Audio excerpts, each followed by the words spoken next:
I'm Dr. Jill Johnson. I've spent my entire career in education. I started in the classroom, then trained teachers, and most recently served as a high school administrator. Now I help highlight the stories, struggles, and successes in educating the next generation of content creators. Welcome to CGTV. Well, good afternoon, everyone. My name is NoahYoung, and first off, I just want to say thank you guys for being here. I've noticed how engaged you all have been during the breakout sessions and the challenges that you guys have been given, so props to you guys. I do commend you for that. I understand it's a long day, especially after lunch. I'm sure at this point you guys are wondering what in the heck is this cowboy-looking dude doing up here to talk about social media. I am, in fact, a influencer, content creator. This is my full-time job, been doing it for less than a year. But I am also a farmer and really passionate about agriculture. So I've titled this presentation Planting Seeds of Influence because we're going to be looking at everything through the lens of social media through farming and planting those seeds. Before I get started though, I am kind of curious, how many of you are interested in becoming either an influencer for yourself or maybe working for a brand creating content for them? Quick show of hands. We got one right there. Okay, one influencer. I'll just talk to you this whole time. How's that sound? So a little bit about me. I am a husband to a beautiful wife and father of 4 kids/farmhands. I am a full-time content creator, and I'm a first-generation farmer. And I owe everything to my beautiful wife. I met my wife when I was 12 years old at church, and she is the daughter of a farmer. So in order to date the farmer's daughter, I had to go work for the farm. I did not have any type of farming background. My parents are both school teachers, but I decided that she was worth the work, so I decided to go and work there. So for any of you that are in relationships right now and you're thinking, this will never work out, it actually might. It actually might. I graduated in 2017 with my degree in ag business from the University of Nebraska-Kearney. And the reason that I went and got that degree is because during my time at my in-laws' farm, they started a business called Green Cover Seed.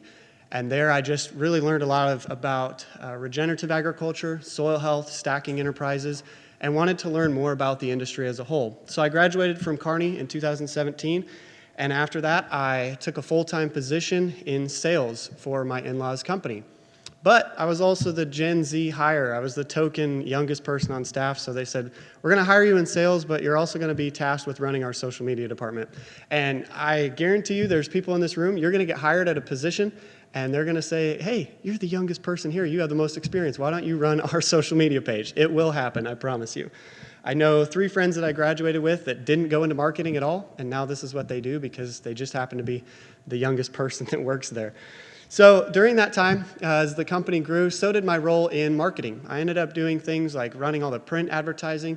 I ran the website, which is kind of cool. I actually worked with Eric. He ran our website, and so I worked with Eric, learned a lot about social media and storytelling from him. So really excited to have his expertise here today. But as my role in that company grew, I decided I really didn't like sales, and I loved marketing.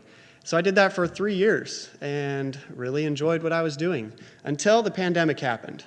And I call myself a pandemic survivor, but I actually am really a pandemic thriver.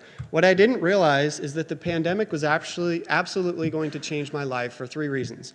The first is that I finally had time to invest in starting our own farm and homestead, to take everything that I was learning about agriculture, and I just figured, okay, now's the time, we're going to do it. And I started an acre garden. We got some chickens, we got some goats. I figured let's try this out. The second thing is that my desire changed from climbing that corporate ladder and being successful in the business world to being more involved with my family. I felt it deep down in my gut that instead of being gone from my family 10, 12 hours a day and spending an hour with my kids, that I needed to be more involved in their lives and teaching them real life skills. So I figured whatever it took, I was going to try to find a way to work from home. Number 3, it gave me the kick in the pants to share my journey on social media. I figured all the stuff that I was doing, more people would be interested in learning about it, and I took all the tools and things that I was learning about social media at Green Cover and figured, why don't I start my own personal brand? So a little bit about our farm. We have 5 acres of organic-ish farmland located in the heart of corn country in Kennesaw, Nebraska. I know Hastings is here, Kearney's here. You guys know where that's at. I'm about an hour and 30 minutes straight west of here. And when you think of a typical Nebraska farmer, I am not the person that comes to mind. I am more the kind of person that comes to mind when you hear the song Old MacDonald Had a Farm, because we do have a duck here and we have a moo there. We have a little bit of everything. And that is because our limited resource is land. We only have 5 acres. And at this point, you guys understand economics. There's a finite amount of this resource which is used to produce goods. And everyone wants it, which drives up demand and increases its value. I can't afford more land, and I can't make more land. So I have to make it work with what we have. And in terms of social media, our limited resource is time. So as you guys create content, you need to keep this in the back of your mind that what you are fighting for is people's time. You're also using people's time on platforms that are fighting for people's time, and that's because they want more eyeballs on their apps so that they can sell more ads and make more money. They can't make more time, so the value of time goes up, and you need to keep this in your mind as you're creating good content that you should be not taking advantage of people's time, but giving them value for the time that they are giving to you and engaging with them. So because of this limited resource, we started our farm as a diverse operation in 2020 with the goal of being more self-sustainable. And in order to do that, we sell plants, animals, food, and education. And we call ourselves the Shiloh Farm because we live on Shiloh Avenue, and there was no available usernames across all platforms that I wanted. So I did have the foresight. I knew that whatever I went with my name, that I wanted it available across all the major platforms. So whenever you do decide to come up with a brand for yourself or even your own personal name, even if you don't think you're going to be on Twitter, go ahead and get that username. This is the cast and crew of the Shiloh Farm. We raise heirloom vegetables, non-GMO vegetables. We have sheep for wool. We raise chickens for meat and eggs. Vegetables we sell to some local restaurants. There's a phrase in the Western industry, it's all hat and no cattle, and as you guys can tell, I really enjoy wearing cowboy hats. And that phrase, all hat, no cattle, means you look the part, but you don't really know what you're doing. And I'll let you guys in on a secret, I still don't really know what I'm doing, but that's not the reason I got cows. I got cows because my dream is to raise bison. I really want to have buffalo back on the Nebraska prairie, and so that's my ultimate goal. But I thought instead of getting a big wild animal, I should start with maybe a mini cow, would maybe be the better choice there. We also raise goats because I don't have enough going on in my life. We have bees and 25 fruit trees that we planted this year. And when I look at this, even now, like, man, there's a lot of stuff that we've got going on. And it's all due to social media. What happens when you get a platform, and I don't know when that was, probably when I had about 10,000 followers, is that people started coming to me thinking that I was an expert. And again, I'm going to let you in on a secret. The people that you see with a high follower count, it doesn't always mean they know what they're doing either. But people ask me questions about chickens, and I could answer that because that was kind of what my content was centered around. But then they started asking me questions about turkeys and about bees and about cows, things that I didn't really understand. But I wanted to be able to help. I did want to be able to provide answers to people, and so I ended up getting all of these different entities of our business for social media, and it also allowed me to have different content streams. So how did this all start? Everybody kind of wants to know when my journey began. I posted my first photo on Instagram of April 15th of 2020, and I treated Instagram as kind of a digital journal in order to share what we were learning. And this was the first photo that I posted. As you can see, it's not very good. It only has 30 likes to this day. The caption was, "Chickens are not understanding this whole work from home thing." And I thought that was pretty clever at the time, but I was not very good at taking photos. I wanted to be better, but it just wasn't a natural gift of mine. And so I didn't really grow on Instagram as much as I was hoping. You can see, I did grow to 1,000 followers by July 5th. I hit 10,000 on January 7th, and I had my first million-view video on January 21st. I got my first paid post of $350 February 12th. So I was making money within a year. What's cool about that first paid post, it was actually a Nebraska tourism campaign. So I was really excited about that I was making a difference for my local community. And that all looks great. 10,000 followers is nothing to bat an eye at. I did put a lot of time and effort into it. But my attention slowly went away from Instagram and moved to TikTok. In July 17th of 2020, I posted my first photo, and I thought that TikTok was an app for just dancing at this point. But I had a friend that posted a video that went viral. It was his second video, and I thought, well, I guess I might as well try it. So my concept was creating chicken fact of the day videos. Every day I came out with a new fact about chickens, and it really just took off. I had my first viral video on September 9th of 2020, and I was hooked. That viral video, I put viral in quotations because Does anybody know what number you have to hit in order for it to be viral piece of content? Because I don't. There's no real number for what viral content actually is. So keep that in mind when you are trying to hit this viral mark. It's all in the eye of the beholder. I did join the Creator Fund September 20th of 2020, which meant I had 10,000 followers, so I was growing much quicker than Instagram.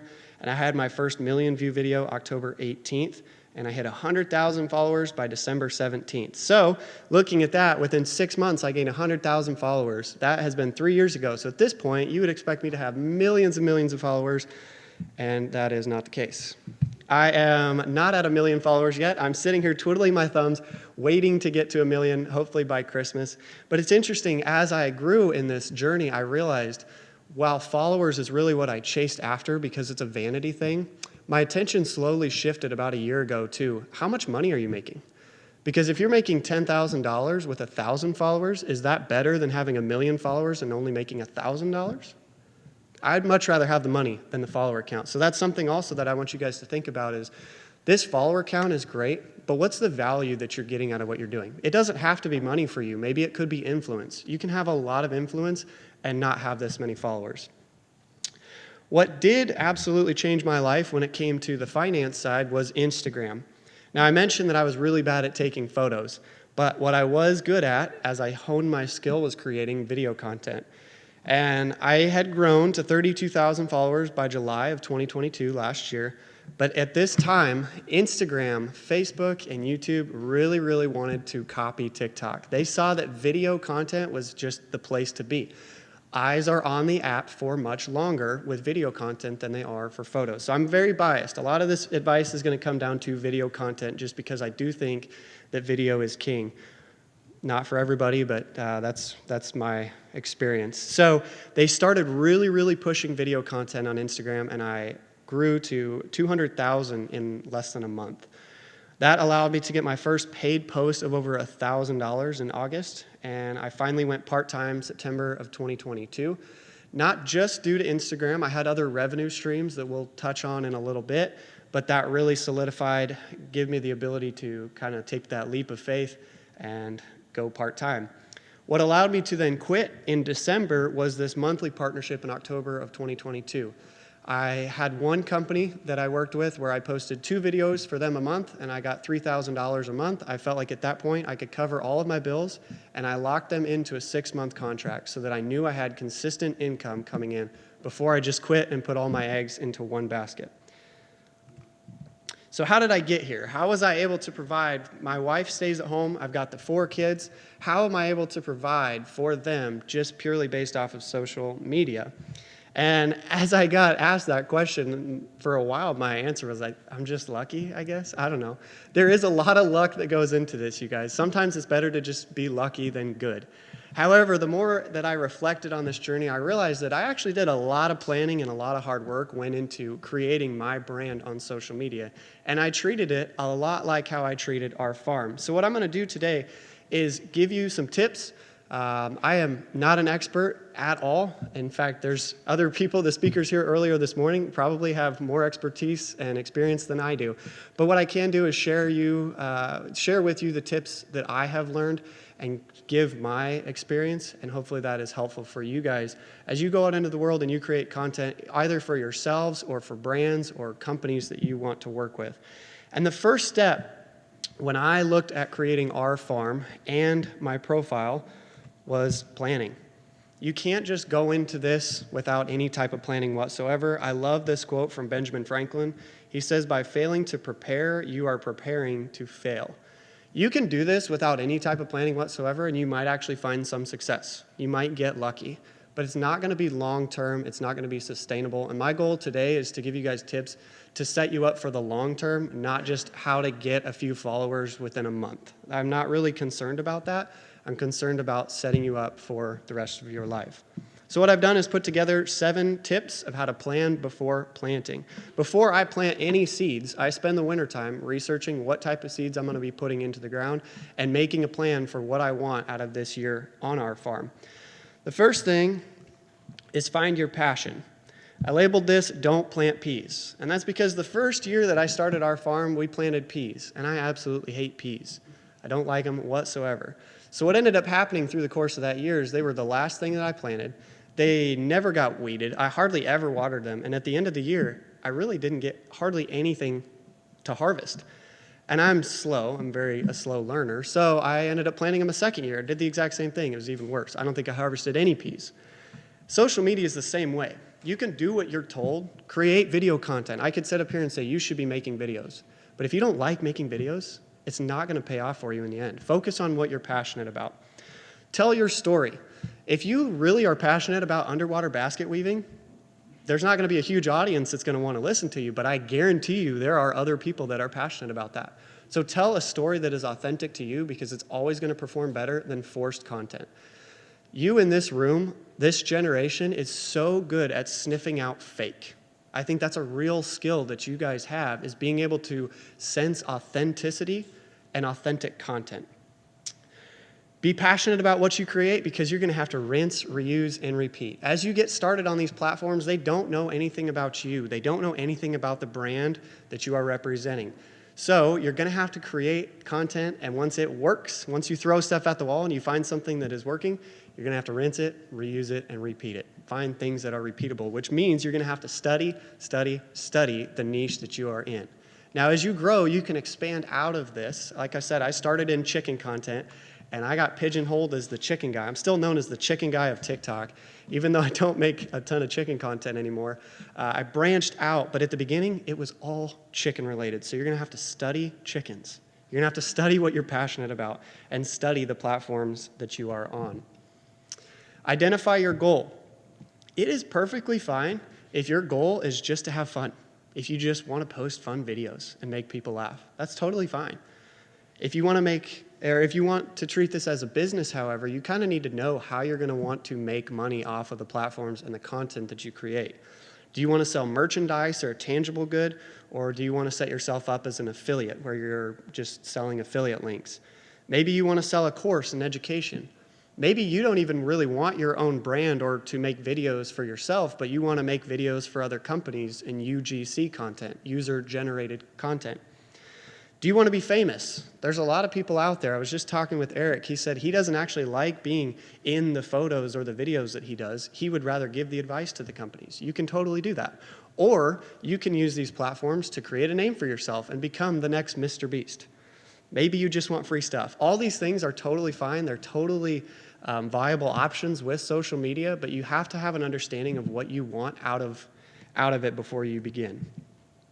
Find your voice. Are you soft-spoken, quiet, very soothing?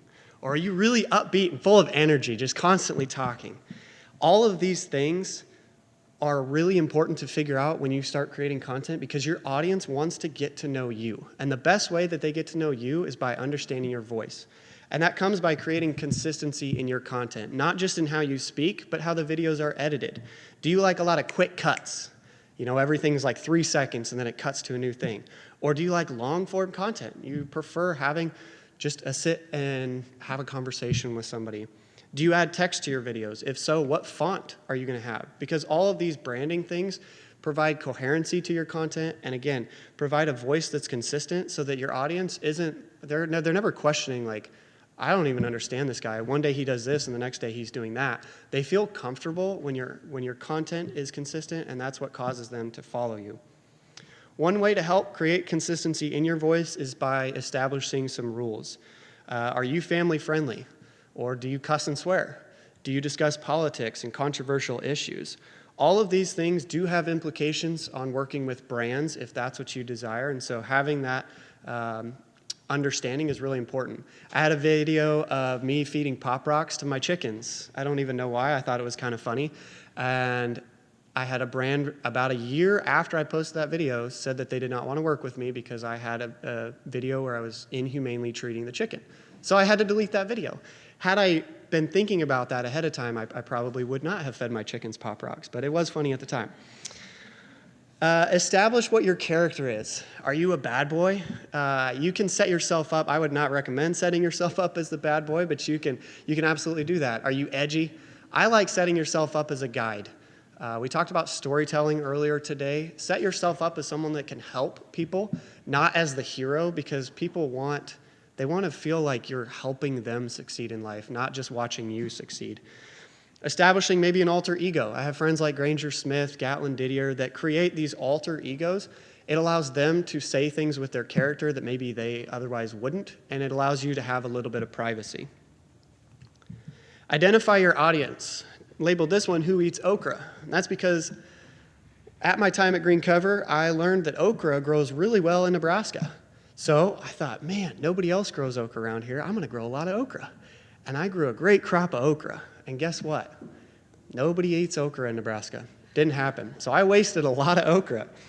That wouldn't have happened if I understood my audience, the market of who I was selling vegetables to. So when you pick a niche, it's okay if it's underwater basket weaving. Just know that your audience size is going to be a little limited, and understand the brands that you have within that space. You're not going to find a lot of brands in underwater basket weaving. So understanding how big it is, and then your demographics. Once you have done that, it's really important to establish relationships with people in your audience. Create a group of core followers, and the best way to do that is by engaging with them. Set aside, whether it's 30 minutes a week, an hour, whatever it takes, to answer comments, respond to DMs, host Q&As, whatever it takes to allow your audience to get to know you. And this goes both ways. I have used a group of my core followers, people that I trust, and I go on my live streams and I say, hey, there's this brand that I want to work with. Would you guys mind sending them an email? And I've had brands reach back out to me and they go, oh, wow, we heard from your audience loud and clear. It seems like your audience is really engaged and we would love to work with you. So it goes both ways. You give them time, invest in your audience, and they will invest in you. Find your inner circle. If there's one bit of advice that I hope you guys take away from this presentation, it is find people that you trust.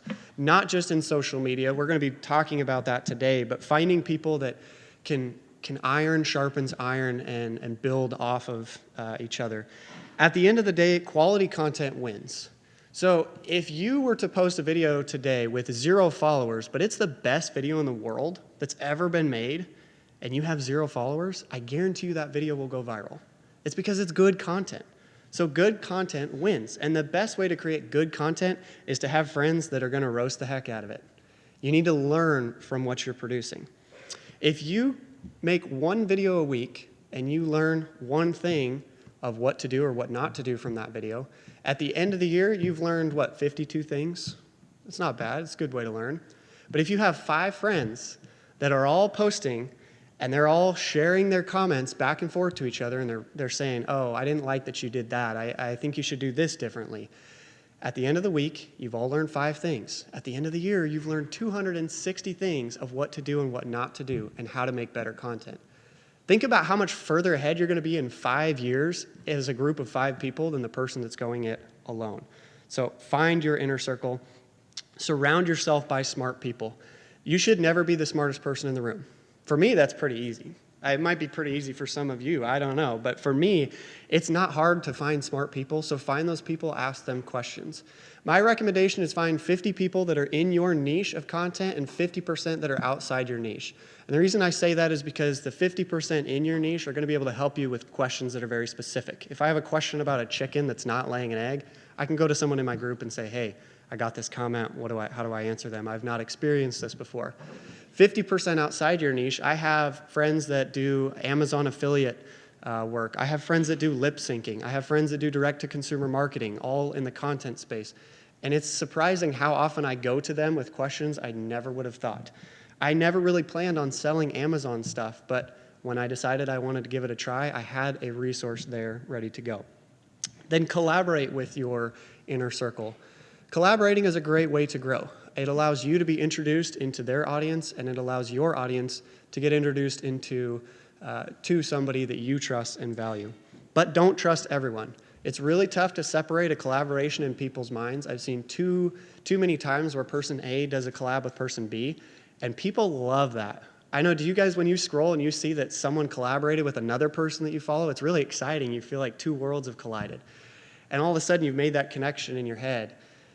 Sometimes person A does something that person B doesn't actually agree with, and now in people's minds they're connected. So don't trust everyone in your inner circle. I put this in the planning stage, But you don't necessarily have to have this ready to go before you start. Just keep it in the back of your mind as you begin creating content of thinking about who could maybe be in that inner circle. Create a checklist. This is my checklist. I think your checklist should and will look different.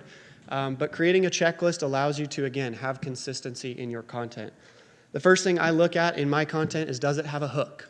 Hooks are very important. You. I got your attention with the word you, didn't I? The word you, for whatever reason, studies have shown is the most engaging word that you can possibly have. So if there's a way to have the word you in the beginning of your video, that's really going to help. So I look for that. Usually I set my hook up as some type of question beginning with the word you. Is it funny? My content's very education-based, but I don't like being bland and boring. I hate it. I need to be entertained. So I try to have at least one funny thing in the video. Is the answer clear? I mentioned that my hook is usually some type of question. So at the end, I've posted videos where I've said, like, do you wonder why chickens eat this way? And at the end of the video, I realized I never actually answered the question that I set up because I got distracted or something. So always make sure that the answer is clear if you set that up in a video. Is there a clip longer than 4 seconds? Now, some people, their audience or their attention span is much longer. For me, it's about 3 to 4 seconds. So if I have a clip that's longer than that, I cut it in half and I do a zoom in or I do a zoom out. Or I look for a way to reshoot that 3 seconds because I want my videos to be highly engaging and constantly moving. Finally, I look to see, is there a reason to comment?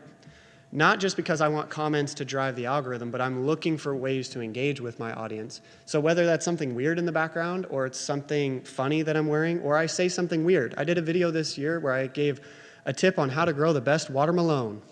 And nobody cared about the video, but they really thought it was weird that I said watermelon instead of watermelon. I did that on purpose as a way to engage my audience. So once you have done the planning step, you're kind of ready to go with this, is when it comes time to planting. But before I put a seed in the ground, I first need to know what type of soil I'm planting the seed into to see how it's going to grow best. In social media terms, this means figuring out what platform you want to be on and what seeds you'll be planting on that platform. To be a successful farmer, one must first know the nature of the soil. In my words, or in other words, to be a successful content creator, one must first know the nature of the platform that you're on. How rich is the soil? So we're just looking at the industry right now. Okay, we've seen these numbers before. Hopefully you guys understand at this point that there is so much money to be made out here. I'm giving you a lot of the value of what I have made off the platform, not to brag in any sense of the matter. I don't want that to be the case. I'm showing you these things because I want you guys to understand you don't have to work a 9-to-5 job if you don't want to anymore. You could make content and make an incredible amount of money doing what you're passionate about if you like making content. So ad spending on social media was more than $173 billion in 2022. And this year it's projected to reach more than $268 billion. Social video advertising, I mentioned I feel like video is king and is going to be the future. It reached $79.28 billion in 2024. Social media accounted for 33% of all digital advertising spending of last year. So tons of money. The space is not overwhelmed. It's not too crowded. There is so much to be made. Pick your platform. So when you do decide that you're ready to go and you want to plant your seed, pick a platform that works best for you and don't just throw the seed out anywhere. Okay, it's not going to work as well if you're not paying attention to the platform and what that platform wants. I think too often we think that we need to be everywhere all at once. It's okay to pick a platform. Pick TikTok, pick Instagram, maybe it's Pinterest, maybe it's Snapchat. Pick one and focus on that. Study what works on that algorithm and then generate your content to work on that platform. It is okay then, or the reason I say that is because you'll be able to build your community on that platform. If you're focusing on 6 different platforms, it is really tough to respond to all the comments and all the DMs. But if you have one, you can engage your community, you can build your following there, and then use that as a launching pad to grow another platform. One of the reasons I got my Instagram page to 32,000 is because my TikTok had grown, and I was constantly saying, hey, would you guys mind going following on Instagram? That's how I was able to grow Instagram. I didn't start Facebook until November last year, so I haven't even been on my Facebook page for a year, and I already have 350,000 followers there because I've used my other platforms as a launching pad to drive people to those platforms. We are in the golden age of horizontal or vertical short form video, so feel free to repurpose your content. I post my content across all the platforms, but I only spend 10 minutes just posting it. I don't really pay that much attention to YouTube. It's there, but I'm not really putting a lot of my time and effort into it. This could change. The social media world has changed so much in the 3 years that I've been in it. I guarantee you it'll change a month from now. Don't be afraid to throw stuff at the wall. One of the reasons I love TikTok is because I felt like I could experiment with different avenues of content. I did all kinds of stupid things that I look back now and I'm like, why did I make that video? Well, at the time, I didn't really know what my voice was, and I was experimenting with things. It's okay to throw things at the wall as you're getting started and make mistakes. You learn best from your mistakes. But once you've decided to plant your seeds, you've got the soil, you know kind of where you're going to go with it, this is when you get to grow. And this is also where everyone says, all right, I actually have a page. I got about 1,000 followers.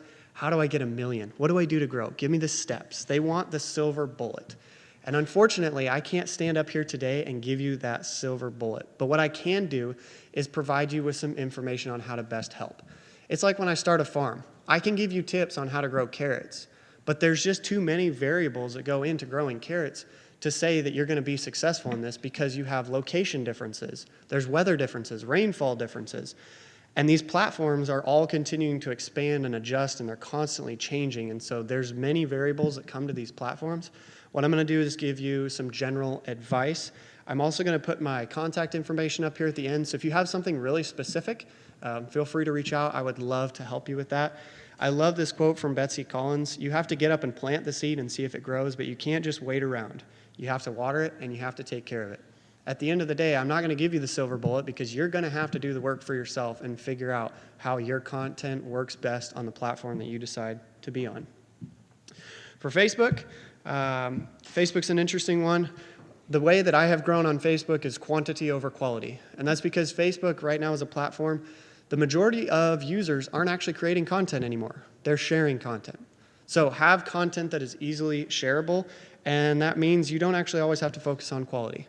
Memes are a really low value, it's cheap content. I don't like memes, but they are easily shareable and they do really well. Thumbnails are important on Facebook because when you scroll, the videos do not auto play, so having an engaging thumbnail.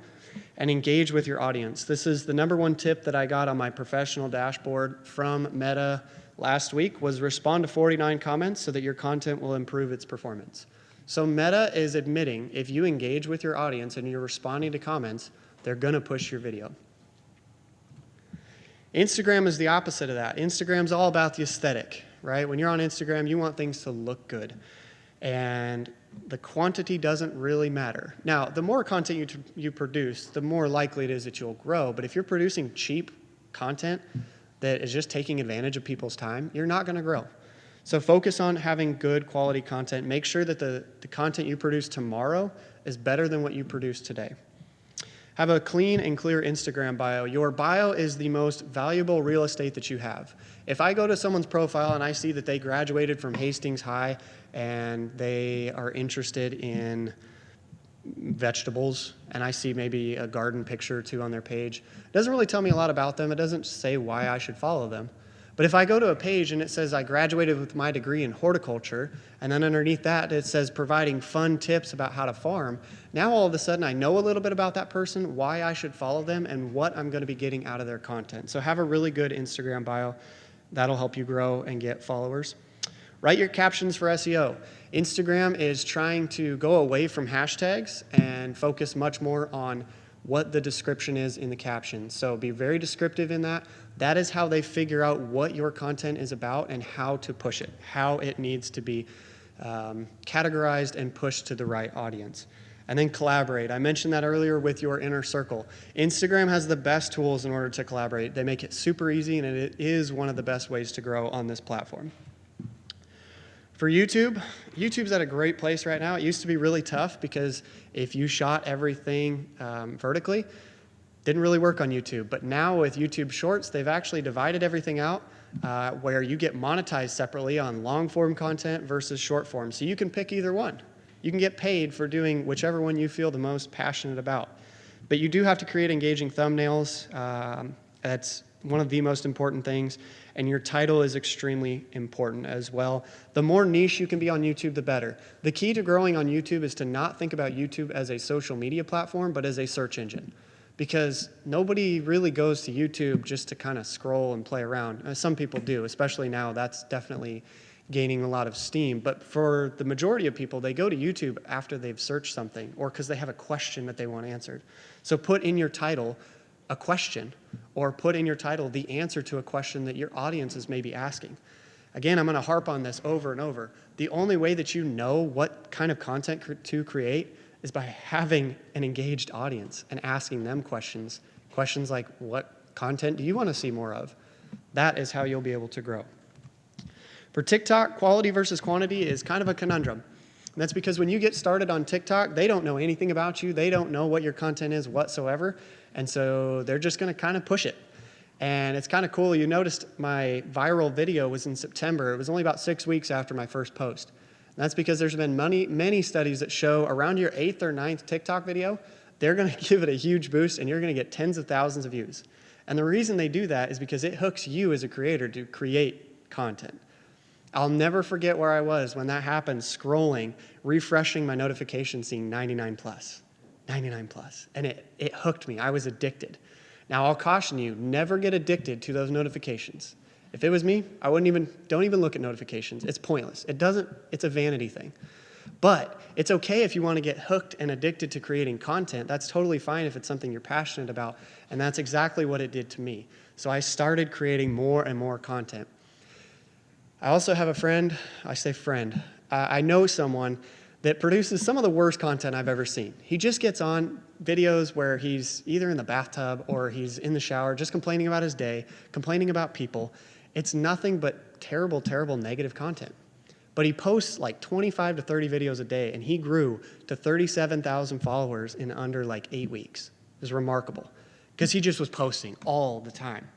But he's stalled out. He's only at like 40,000 right now. And that's because his content isn't really good quality. He ran out of how many people actually cared to listen to him gripe. So there does become a point when you get a following that you need to focus on quality. And that's because TikTok has this wave of momentum.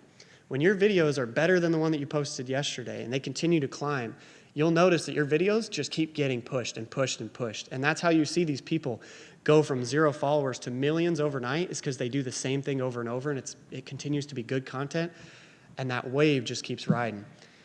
But once the quality goes down and they don't really pay attention to it, that wave starts to dip a little bit. Even if it's a bad video, it's still going to get good views, but that wave starts to crash. And at the bottom of that crash, when you continue to produce really not good content, you maybe then focus on good quality, and you've done a really good video, but it's at the bottom of that wave. It's just not going to get posted. That is the way that the TikTok algorithm works. You gain that momentum, and if you lose it, it takes a lot of work to regain that credibility. Authenticity, because TikTok is a younger audience, I mentioned how good you guys are at sniffing out fake. Being authentic on TikTok is really, really important. And again, that 3-second hook, just because TikTok is one of the fastest ability to just swipe, skip, I don't care. You have to do something to hook people and capture their attention. And TikTok is now trying to be like YouTube, because all these platforms just try to copy each other all the time. They are optimizing their captions for SEO. They want to be just like YouTube. So having a good caption is going to help dictate who sees your content. Now you're ready to harvest, okay? You've decided what platform you're going to be on. Hopefully you're growing at this point. And this is the part that I get really excited about, because I mentioned that it was my dream to work from home. I kind of knew when I got started that there was a potential to make money out there, but I just didn't realize how much money there was. And so I stand up here today and tell you, if you guys have 1,000 followers, or maybe it's 100,000 followers, or you need to get to 1 million, at some point you will start making money with this, and it is so exciting. I guarantee you that if you put in the work, that you will be successful. Psalm 128:2 says, "You shall eat the fruit of the labor of your hands. He shall be blessed, and it shall be well with you." You are going to have to put in labor into this, okay? Success doesn't just come overnight. You're going to have to work for it. But what's cool about social media and creating content versus a corporate job is you can put a lot of time and effort into a job and it gets overlooked. People don't really appreciate it. And maybe you leave that job after a few years. Really, all you have to show for it is what you have on your resume and the experience. But if you create a following on social media, whether that's through a brand or through your own personal brand, once you start that, you can take a break. You can take a month off, 2 months off. You can come back to it, and your followers are still going to be there. And it's really cool that if you continue down this path, like at some point, it's possible for everyone to have 1 million followers. You may be 50 years old when it happens, but you can do it. It's exciting to me. There are so many ways to make money. I'm not going to go through all of them. What I'm going to do is just tell you the ways that I have made money, mostly so that I can hype you guys up a little bit so that you can be excited about all the different ways that there are the ways to make an income off of social media and creating good quality content. So the first way that most people make money is off the platform, and they do that through ads. And that, you guys understand how this works. The video content that you create, or even sometimes your photos, ads will play in front of that, and the brands pay Facebook, and Facebook gives you a portion of that revenue. So this is what I made off of Facebook ads last month, $2,218, which is really good. Like, that's great money. However, the reason that I would never, ever quit your job based on the money you're making from a platform is that it is all inconsistent. Next month, that number could be $1,000, or maybe it could be $4,000. I don't budget my expenses off of what I make off these platforms because I have no control over it whatsoever. This money was really good. However, in December of last year, because Meta really wanted to compete with TikTok, they had a Reels bonus. And these bonus programs come out quite often where they'll give you a bonus to create content. And I was making anywhere between $3,500 to $4,000 a month making Reels off of just Facebook. And it was amazing. But if I would have quit my job in December based on that money, I would have been really, really in a tough bind come April, because in April, they shut it off. They turned that faucet off, no more bonuses, and you know what I made off of Facebook in April through June was $0. So never, ever base your income off of these platforms, because you have to base your income on something that you can control. Gifts is a really cool way. I'm sure you guys all know, like, streamers that do either gaming or there's a ton of different ways to stream. Just sitting in front of a live stream, I've made a couple $100s from people sending gifts. It's crazy. I don't understand it, but you can make a lot of money if you have the ability to sit in front of a screen and just talk to people. Great money doing gifts. Subscriptions is great because it is consistent. This is when people will pay you, say, $5 a month, and you give them exclusive content behind a paywall. I like this because it is something you can kind of budget off of. You know that it's going to be there month after month, but you have to have a lot of subscribers in order to quit your job. If you are going to quit your job based on the platform, I would highly recommend YouTube. If that's where you want to make your money, go to YouTube because they pay you so much more than any of these other platforms will pay you. Facebook is a lot cheaper. Well, yeah, they're cheap. They don't want to pay. And TikTok is the cheapest of all. They only pay you 0.2 to 0.4 cents for every 1,000 views. That 1 million view video that I had when I joined the Creator Fund in October, I was so excited. I was thinking, like, okay, I've heard on YouTube that you can make a few $1,000s on a viral video. And I checked my thing, and I got $72 on that 1 million view video. So you're not going to make a lot of money on these platforms, but maybe you will. Maybe next month that'll change. I don't know. They're very finicky. Sponsored posts is where I make the bulk of my income. This is where you're going to see a lot of influencers make the majority of their finances. This is where a brand comes to you and they offer you money to post on their behalf. In this case, they'll either reach out to you or you reach out to them, and they'll either give you a rate or ask for your rate card. And the best advice I have for that is create your rate based on your engagement. I've posted the formula there if you guys are interested in calculating your engagement. Some of them don't even care. They look at that follower count, they see how many you have, and they'll just give you the paycheck. It's stupid. Like, I can't reiterate to you enough how much stupid money there is out there. But for those that do care and they want to go through the time and effort to figure out kind of who you are, you'll want to create a media kit. This will have your audience demographics, the percent male of female of audience, where they're located, things like that, which is really easy to find in your analytics. And never take the first deal. If you always take the first deal, first off, you're not understanding your value as a creator and what you provide to this brand. The second thing is they almost always have a budget higher than what they're offering. So counteroffer at 50% higher than what the initial offer is. I don't do a lot of this. I put this up here as just a fun way that maybe you guys didn't even realize. When you scroll through TikTok and you're wondering why you're seeing a sound used all the time, it could be because people are getting paid for it. Record labels will pay creators like myself to use an audio at the bottom of their video, and what that does is it pushes that audio and it becomes more viral, and the record labels then are able to produce that audio. So you'll see a lot of creators using songs that don't really make sense. It's because they're probably getting paid for it. And you can actually get paid to do that even if you don't have that many followers. There's websites like Playlist Push where the follower count's pretty low. I've seen somewhere it's like if you only have 500 followers, they'll pay you $50 to put a song in your video. Your content does have to be geared towards this. This is definitely more of a TikTok and Instagram thing, but just a neat way to make money. Speaking. If you have the ability and you like speaking in front of people, you can make money doing speaking events like this. You can do online courses. That's great because you can record it, and then it's a great way to make passive income. Or you could sit on a panel if you don't really like being the only person doing a keynote like this, or trade shows. I have influencer friends that get paid to travel the country, sitting at a booth for a company, just doing meet and greets. It's crazy. Being an ambassador, I mentioned this is how I was able to quit my job. When I signed a long-term contract to be an ambassador for a company, now I did have to produce content for them, but it was very organic based. I wasn't necessarily selling the products. I just had their content or their products in my content. I have friends that work with clothing companies. They get paid $3,500 a month, and they get a stipend for all their clothes, and they never post about the company. They just either put it in the hashtag and they're wearing the clothing. Stupid. It's so funny. Values have to align.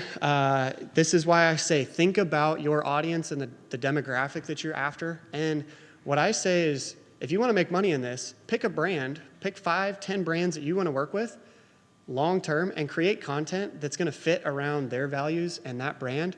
It makes it so much easier when you go to them and want to work with them saying like, look, like my content's geared towards exactly what you're after.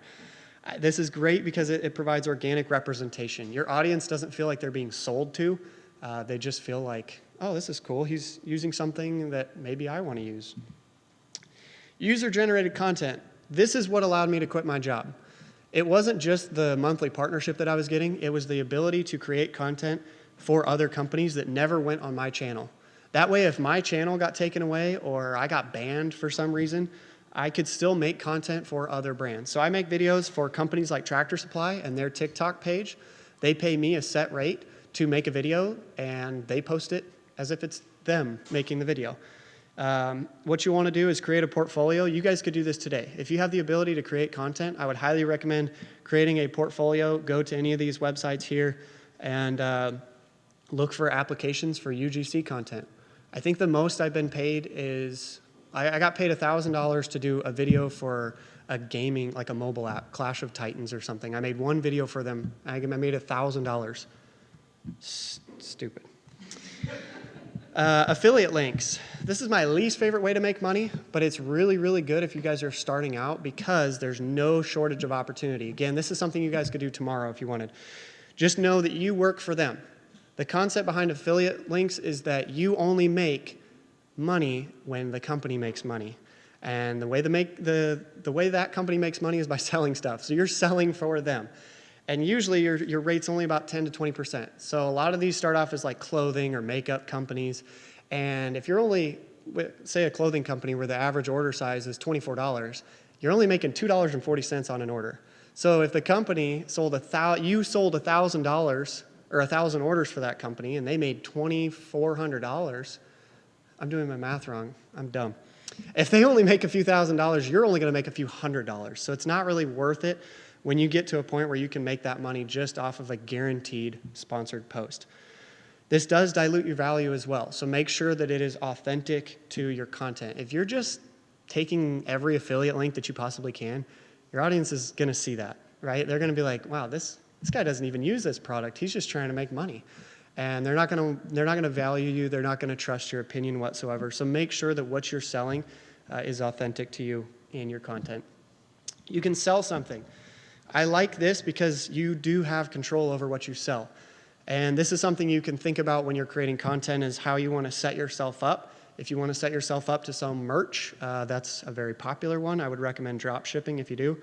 Look to sell something that's related to your niche, though, because again, people don't hate buying things. In fact, I love buying stuff. I like buying stuff more than my wife does. She gives me a hard time because I go into a store and I'm grabbing stuff off the shelves. What I hate is being sold to. I don't want people selling things to me. That just makes me cringe. So if you're not selling something, but you have something that's just related to your niche and providing a tool for your audience, it's so much easier because you're not selling it. They just want it. They want to buy it. You can also sell education. I mentioned that earlier. You can set yourself up as an authority in this industry and then sell the education to people. Again, the best part about this is that you control it. Just remember, if you make money, the government's going to want to take it. So you're going to have to think about taxes, and I know that's not something in high school that you really want to think about or care about, but at some point the government will want to take your money. So not offering any legal advice here, but hire a good accountant. I set myself up as an LLC to give me a little bit of protection there. Not a lot, but some. What is cool is you have write-offs when you start creating content, and you can do this right now even if you're not paying taxes. Start keeping track of your receipts, and you can write off things like your rent, your phone bill, your internet bill, clothing. I've written off entire trips. Anything related to creating content counts as a write-off. And the way that works is if you make $100,000 in a year, all those write-offs, they reduce that amount that you make, and maybe you're only making $80,000 after all the expenses. Then the government only taxes you on $80,000, not $100,000. So it does help you to have those write-offs. And then filling out W-9s and W-4s, this just allows the company to take the taxes out before they pay you. That way, at the end of the year, you're not like, wow, I made $100,000, and then the government says, I'd like $33,000 of that money. That's how it works. So if you can fill out a W-4, that does help. But at the end of the day, making money is not the end goal here. I mentioned that earlier, understanding what your goal is, if you want to have fun, if you want this to be a business. My goal was to be able to quit my job and be with my family. And that's why I don't necessarily care about how many followers I have anymore, because I'm making enough money to be able to provide for my family, and that's what I care about. But making money only lasts so long if you're not giving back. If I was to take all of the produce that I got out of my garden every year, and I kept it for myself, one, half of it would go to waste, so I'm just wasting. The second thing is, if I'm never putting back any nutrients into my soil, if I'm just tilling it up and I'm not ever investing in my resource, the soil could produce for a few years, but eventually it's going to dry up, and I'm not going to get anything. You can do that exact same thing with your audience. You'd be surprised how long you can take advantage of your audience and your followers, but eventually it's going to dry up. It's not going to be sustainable. So if you're taking advantage of what your followers have given you as far as their time goes, then eventually, you could cash out, get a big payday, promote something that you don't really care about, and you're going to lose trust and credibility with your audience. And once you do that, you're going to lose views. And once you lose views and time, you're going to lose brands. And the money's going to dry up. And the way to not have that happen is to give back. That means giving back of your time, setting aside that time to engage with your followers, thank them for the time that they've given you. This means giving back with your finances, whether that's doing giveaways for your audience or doing helping a nonprofit. There's great ways to be able to give money back. Care less for your harvest than for how it is shared, and your life will have meaning and your heart will have purpose. Kent Nurburn. I just love that quote. I think it's a great way, even if you're not creating content, just good advice for life, that whatever you do, look for ways to give back and be a good person, and I guarantee you that you will be successful. And I want to thank you guys for taking the time to listen to this crazy guy up here talk about his life. Hopefully you guys got some good tips out of this. I want to again thank Class Intercom for having me and for putting on this event. I think it's great that you guys are introduced to not looking at social media as like this negative thing, but I hope this gives you an insight into the opportunities that are out there for you if you do create good content, and the world is your guys' oyster. So with that, I do have a few minutes for questions if you guys have any. Did anyone write down the question that Eric asked earlier today? Yes, go ahead. How many animals do we have on our farm? That's a good question. I used to have like the number off the back of my head. We have a little bit of everything: turkeys, ducks, geese, chickens, goats, sheep, peacocks, and the cows, bees. I think that's about it. I think that's it. We're always looking for new things to add. Anyone else? What do you do about the haters? Good question. It is funny. I have, from the very beginning, even working with the company that I worked with, they would get like comments that weren't great. And I learned really, really early on, like if you pay attention to those, it really does get at you. And so I have tended to like, I have a lot of friends that it gets to them where they'll delete a lot of comments. I don't delete comments because what I've found is actually, creating a group of core followers is really helpful. Because if I have a hateful comment, it's amazing. If I sit back and don't do anything, my followers will go to town at that person. Like they will attack the heck out of them. And I don't condone that by any means, but it's like they come to your defense and you don't have to. What I have seen is if you start to engage in a lot of that hateful content, what ends up happening is people see that they want your attention, right? They're just after that. And if you engage with that, all of a sudden you get more hate comments because people say, oh, that guy really hates it when people comment mean things. I'm going to do that, and I'm going to see if I can get attention.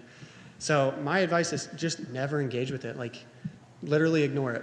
And I say that follower count doesn't matter. It's okay every once in a while to go to someone's page, and if I see that they're like being really mean, I look and I'm like, the dude has 3 followers. Like, nobody cares about that person's opinion. So they're just people behind a screen. Doesn't matter. So yeah, just ignore it. We have a question back here too. Yes. The Carney crew is noticing your photos and your slides and just the quality of them. We were wondering if that's you or if you bought them and where. It depends on the photo. So I didn't keep my tools up here. I did have a slide that kind of talked about the platforms that I use. I didn't do that because I wasn't sure if Eric was going to be talking about that, which he did quite a bit. I use Canva to do a lot of my photo editing or not photo editing, but a lot of like my graphic stuff. Canva's great, Lightroom for my photos. It depends on the photo that you're referring to, whether or not I bought it or if it came off of Canva. If it was me, then yeah, that was my photo. Do you know which one in particular you're? I mean, that one's really nice quality. All the ones that you can tell are maybe professional photography. Like that's really, but it all meshes very well and it looks like the same product. So Yeah. I thought it all looked really good. Let me see. Okay, I did not take this picture. Okay. And I did take that picture. That's my daughter. That's me. That's me. Yeah, most of them are mine. Okay, we have a question from Royal Oak, Michigan, and they want to know, do you still consider yourself a farmer along with the work that you're doing with social media? Yeah, absolutely. So considering myself a farmer is kind of funny. If someone around here asks me if I'm a farmer, then I say no, mostly because then I have to explain like, no, I don't have corn, I don't raise soybeans, like I'm an Instagram farmer. But my goal is to focus on the farm. Ideally, I don't want to have to be making videos for the rest of my life. So my goal is, now that I have the finances and the time to be able to focus on our own farm, I mentioned that I want to raise bison. My goal is to be able to use the income that I have and funnel that back into the farm so that I can be fully financially stable off the farm's income and then just kind of treat social media as fun and good side money to take my wife on vacations that she wants to go on. But yeah, I do consider myself a farmer. It's funny, I just posted a video on this because it was the definition of farmer versus homesteader and rancher. The USDA definition is if you make over $1,000 in ag farm goods, then you're a farmer. So I just go off of that. I say the government told me I'm a farmer and they tax me like it, so I guess I'm a farmer. What programs do you edit your videos on? Yes, good question. This is one of the slides. I wish I would have kept it in, but never ever edit on the apps if you don't have to. And that's because when you edit on an app, they are really good editing features. In fact, that's why TikTok grew, because of the video editing was really, really good. It was a powerful tool. But you don't actually own the content when you do that, because in order to save the content, you have to save the watermark. And there's ways around that, but then the quality of your video gets decreased. So I edit in CapCut. which is just on my phone. Everything I do is on my phone. You can use a lot of the fancy cameras that Eric had. Those are great, but everything I do is off my phone. So I edit on my phone in CapCut. I found that to be the easiest one to use. And I never delete my videos. The storage is so cheap, whether it's Dropbox or Google. I've had like MTV shows, Chive TV, these places that come back like a year and a half or 2 years after a video's done well, and they're like, hey, we want to feature this in a show, can we use it? And I'm like, I deleted it because I didn't have space on my phone. Like, put it in Google Drive, put it in Dropbox. Storage is so cheap, so don't delete anything off your phone if you don't have to.